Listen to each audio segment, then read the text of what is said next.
Hey everybody, it's your boy Costa Mesa Cameron reporting for Costa Mesa Brief. So we're just going to take you along our journey here. We're here at Lions Park in Costa Mesa for the event National Night Out, and we're going to be interviewing some very important people.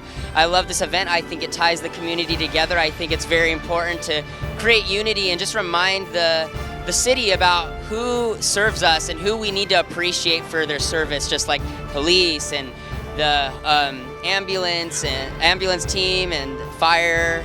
I just think it's just super important to recognize these people, and I'm so glad that our city offers this and hosts this event, and especially because COVID's been going on, we haven't been able to do many things, and this event hasn't been hosted for a couple years now, and I'm just so glad that I get to take you along here and hear about people's experiences and just get to know many of the people who make our community so great. I think it's super important, and yeah, I'm super excited to be doing this. I hope you guys have fun.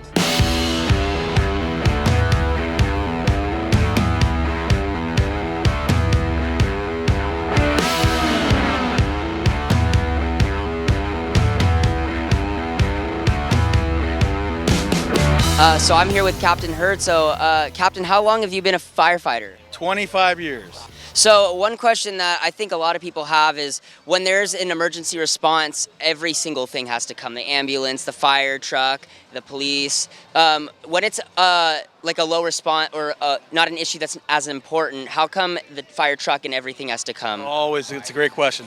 So we never really know until we actually get there. So we send the engine, and the engine has both paramedics that are firefighters at the back, and then with the ambulance come with us every time, just in case they need to be transported to the hospital.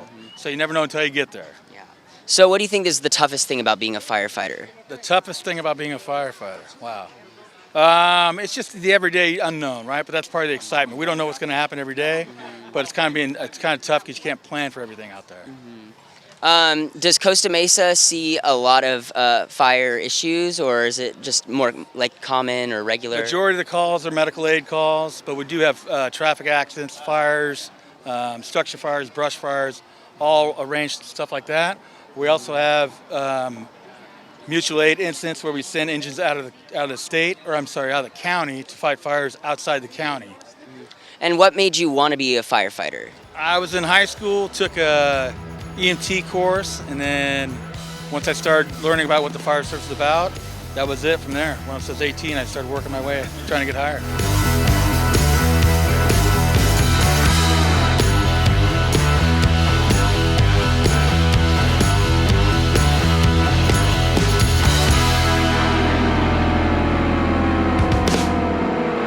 So I'm here with Officer Rank, who's a part of the SWAT team here. I just have a couple questions for you. What made you want to join the SWAT team?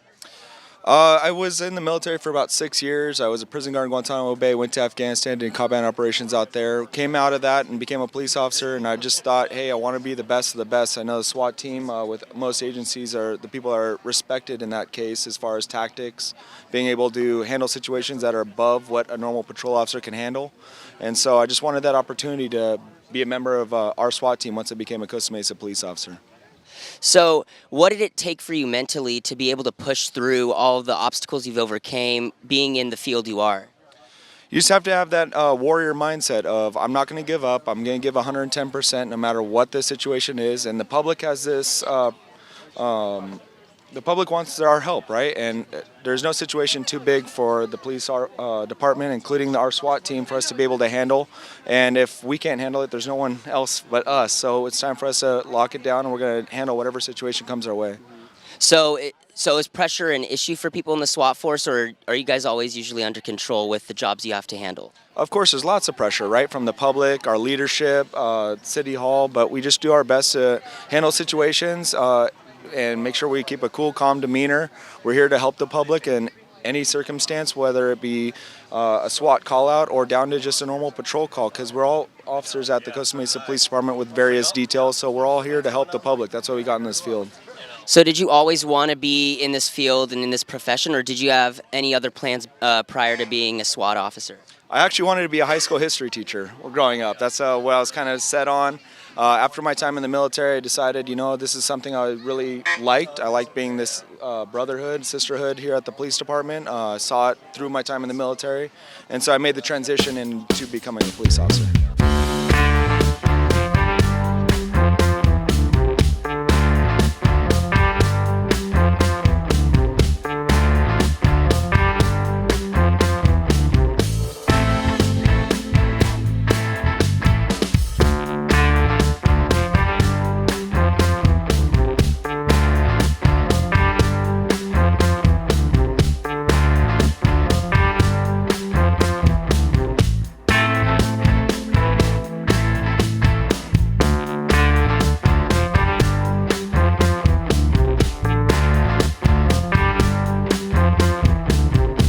All right, I'm with Officer Oliveira here, and my first question for you is, what does Highway Patrol do? So the Highway Patrol, what we do, we enforce the vehicle code and other different stuff that's not related to the highway, such as protecting our dignitary and our state officials. What is the difference between a police officer and Highway Patrol, like priorities and things you need to do? So the difference between us and Costa Mesa PD is your jurisdiction is within the city, our jurisdiction is within the whole state. That's the big difference. And what do you think is the most common issue you see on the highways with people? Overall, distracted driving. Yeah. So would that include like drunk drivers and? Distracted driving can be on your phone, putting on makeup, eating, reading a newspaper, shaving, stuff like that. So you'd say you're pretty busy on the highways, having to keep everything under control and keeping an eye out? We're always busy. Not only with distracted drivers, but we have people under the influence. It doesn't matter what time of day. For instance, yesterday we arrested a drunk driver at 7 o'clock in the morning. Pretty early for that. Oh yeah. And are you guys also the ones responsible for controlling the highways when an accident occurs? So whenever there's a traffic collision, which we call traffic collisions because most of them are preventable, yes, we're responsible for those traffic collisions. And how long do those usually take to clear up and get the highways back and running? So it depends on the type of traffic collision. Your normal on, during the rush hour, bumper to bumper traffic, it doesn't take that long to remove them out of the lanes. But you have your major traffic collisions that, you have an overturned vehicle, that can take a long time. And what made you want to be a highway patrolman? So when I applied for law enforcement, I did it only with one agency, and that was the Highway Patrol because it gives me that ability to move around the state whenever I want. I'm not stuck in one city or one county like the Sheriff's Department. I can move anywhere in California anytime I want. So where are you from? I'm born and raised in Santa Ana. I'm lucky that I work in Orange County, so I'm at home.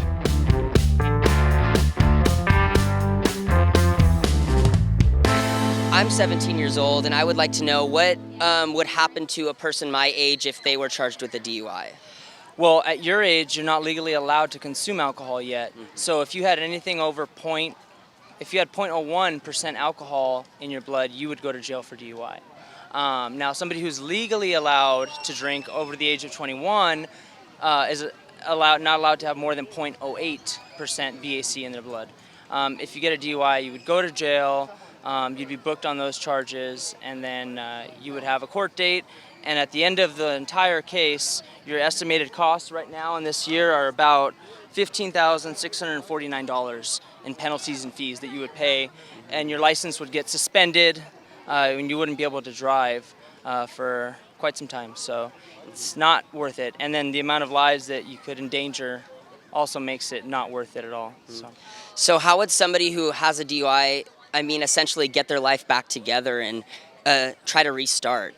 Part of that would be going through, they would have to go to DUI classes. Most of the times when somebody gets a DUI, the judge and the court mandate them to take courses on alcohol addiction and other things and coping skills and, working with that as well. So they would have to take those classes and basically, as well as they would have to take other DMV classes, on, safe driving and, operating vehicles while not under the influence. They may have to get a breathalyzer device installed into their car to where they have to blow into the device before they can even start their car, and that's just to ensure that they're not driving impaired. Yeah. And also, how many people do you say would have DUIs within the city? Is there many DUIs or? There's a lot of DUIs, given that we have access to a lot of freeways. The 405, the 55, PCH isn't too far off either. Newport Beach is a very popular place for people to go out to the beach and the bars and drink, as well as Costa Mesa bars are pretty popular as well, and Huntington Beach is right down the street. So we definitely get a lot of DUIs. There's a lot. It's probably one of the most common arrests. I'm sure anybody you ask knows at least one person that's been arrested for DUI. So basically these goggles would simulate what it's like to be under the influence of alcohol. Wow. Do you want to try it? Yeah, okay, sure. Cool. So let's walk up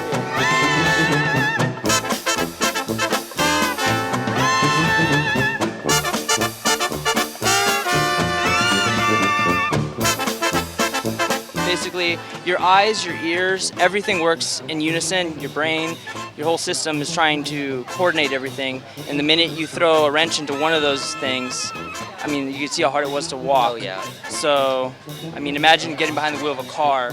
You know, that's not good. Guys, if you try on those goggles and if you've been drunk before, don't go out and drive, guys. That's unreal. How I couldn't even walk. Imagine you driving intoxicated. It's not safe at all. Not smart.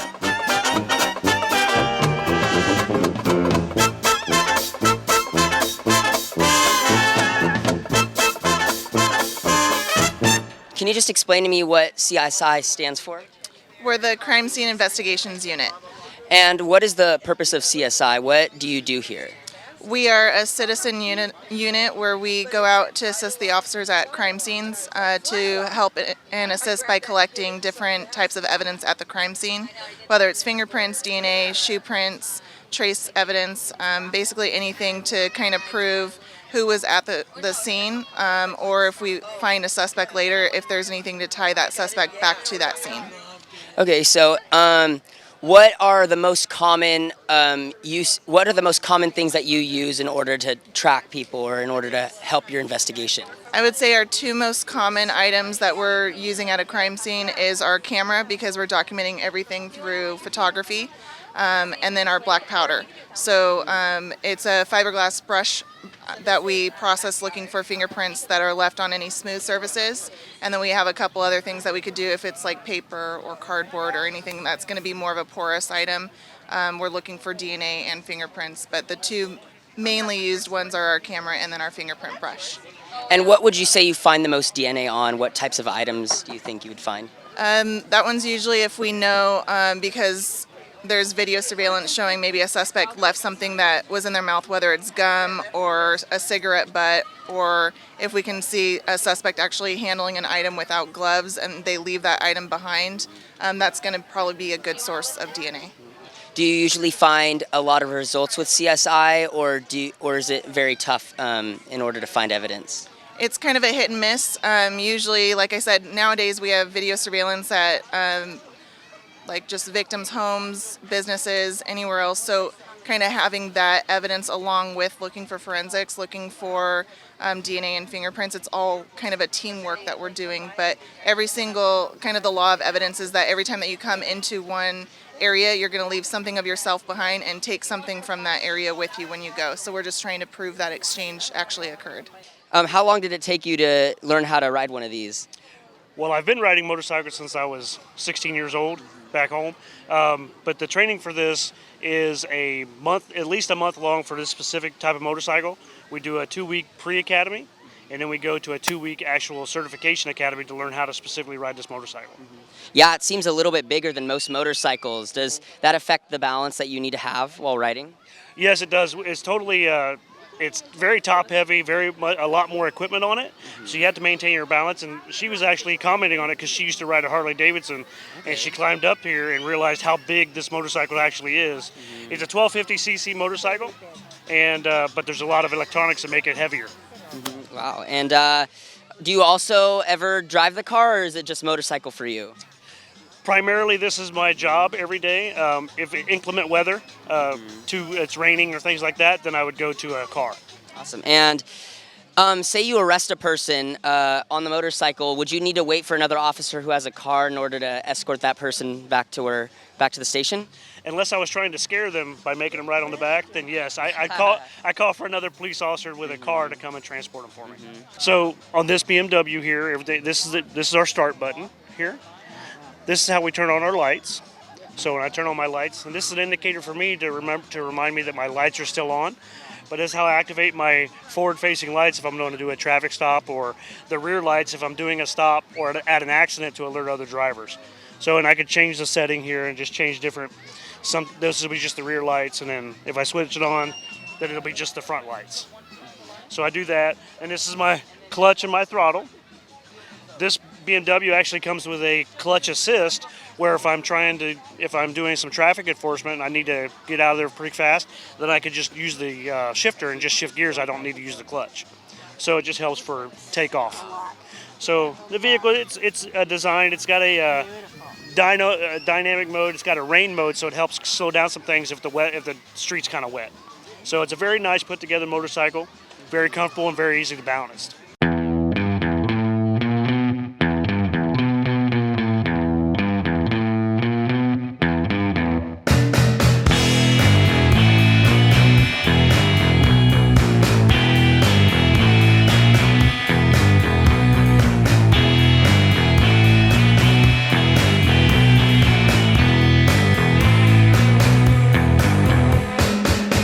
Talk about some of the futuristic things that we're doing now that haven't been around for very long. We've got some computers here, and then up above, if you point straight up there at that dish, okay, up on that dish up there, that dish is a direct line of sight with our city hall. And so what we can do is there's a camera up there, so we can send video, we can send photos, we can send text messages, all kinds of things through these computers, through the radio wave. So we don't need internet connection. We don't need cell phone. We don't need anything. And we're on a cell phone band, but it's on a negative channel. So your cell phones are on a positive channel. If I'm looking at the camera, positive channel here. We're on negative channels that are reserved for ham radio operations. So we've got that. We've got another thing here called WinLink. And what WinLink does is it's connected to all the sheriff's department, all the emergency operations centers. And we have forms that we fill out to request resources. So we fill out a form here, it breaks apart the form, and in a little teeny tiny packet, it sends it to the other end, repopulates that form on the other end. So we're able to send our paperwork with no cell phones, no internet, no nothing. And so that's the goal that we've really been working on, is getting situational awareness through the radio waves without the use of cell phone, without the use of internet, because when it all goes down, this is what's going to be left. And our fire and our police and our first responders are going to need to know, what does that neighborhood look like? What does this neighborhood look like over here? So we have the ability to deploy this very quickly, and this is my setup with the tripod and everything. We can deploy this very quickly, and I can have a camera sending images back to our city hall, to our emergency operations center, for them to make the correct decisions on where to send the right resources of our first responders.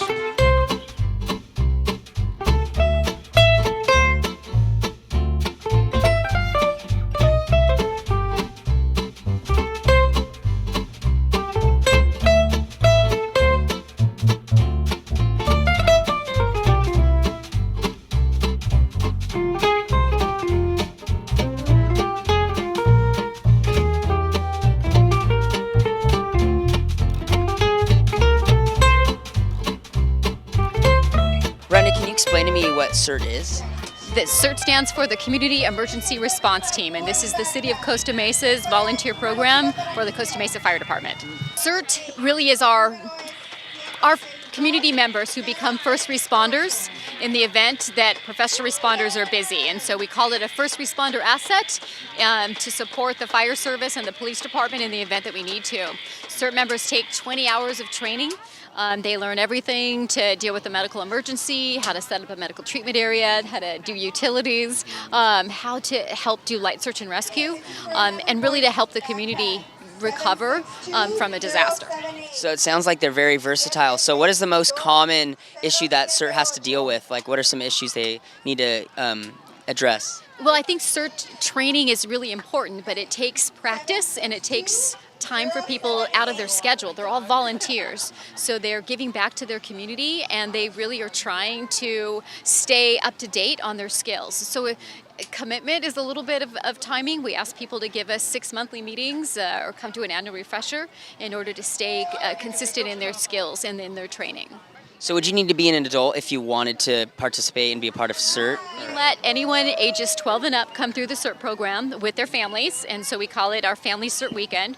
The intent is that the entire family understands that they're part of the emergency response for a community. You're your own first responder until the professional responders show up. So, officer, can you just explain to me what your booth is displaying? Yeah, so this is actually the Costa Mesa Police Explorer program. So, I mean, we're Post 198, and this is kind of a little bit about ourselves. So it's a group for kids ages 14 to 20 to kind of learn what officers do and how they do it. Several of us have been through the program and gone either the law enforcement route or other routes. So if children want to be police officers, would this be a great program for them to get involved in order to get to that goal to being a police officer? Yeah, it puts kids in essentially a foot in the door. It's a great head start, learning about what they want to do. And even if they learn about it and don't want to do it, just gives them more options. And what are some of the activities that you guys have to offer in this program? Aside from a bunch of community service hours, I mean, kids learn directly hands-on with officers in different fields. So officers from SWAT, traffic, community policing unit for myself, the school resource officers, CSI, like we have all that. And all that training is incorporated with scenarios that we do as well. So how do you get your program out to the public and find kids to get involved? So we try to start out at the schools. So primarily high schools, because that's usually the joining age from 14 is the earliest. But we try to do that. Any kids who come to the police department or parents ask any, I guess, programs that they might like. I don't know. All right, Captain. So how long have you been the captain of our city's police department? You know, I was promoted in January of this year. So I've been doing this for about 7 months now, but I've been at the police department for 25 years. So I think something that a lot of people are interested in is there any adversity or any challenges that come to being a female cop in this type of field? You know, being a police officer is always challenging, regardless of your gender. It's one of those, you know, you're going to serve the community, and it's one of those things that I think you really have to have a calling to be out here. If you don't have that calling, it's going to make it really difficult for you. But as far as being a male or a female, I don't think it has any challenges in regards to what people think. I think a lot of times females bring a different perspective. So guys, you know, a lot of times they'll try to come in and they're super strong, and you know, so they kind of rely on their muscles a little more. Women tend to be more finesse. So we talk a little bit more, we communicate a little bit better, we do things just a little bit different, and it's a good team effort, right? Because you got to have the person whose strengths are in a different area than you, and for females we have a little bit different perspective on things. So I think we blend well together when it comes to policing. What would you say your favorite part about our community is and of Costa Mesa? You know, Costa Mesa is so eclectic. It's just got so many different groups of people that live here, different nationalities, from our art to our schools. I've always enjoyed just the restaurants, the performances that you can go, the South Coast Plaza. I mean, it's just so diverse. Nothing's the same here. Nothing looks the same. When you go to certain cities, you know, all the houses kind of look the same. You drive around Costa Mesa, and I love it because it's like everything, you know, is just a little bit different. It's got its own style, and it always felt like a small hometown to me, where people know each other, people know your name. From working at the high school for almost 5 years, anywhere I go, it's like, hey, Joyce, and I really appreciate that people know me and I know them, and so I don't know, just everything about it, I guess. So that's all we have for you guys here today, here at Lions Park for the National Night Out. This is Costa Mesa Cameron signing off, finishing with some lotteries, and we'll see you next time.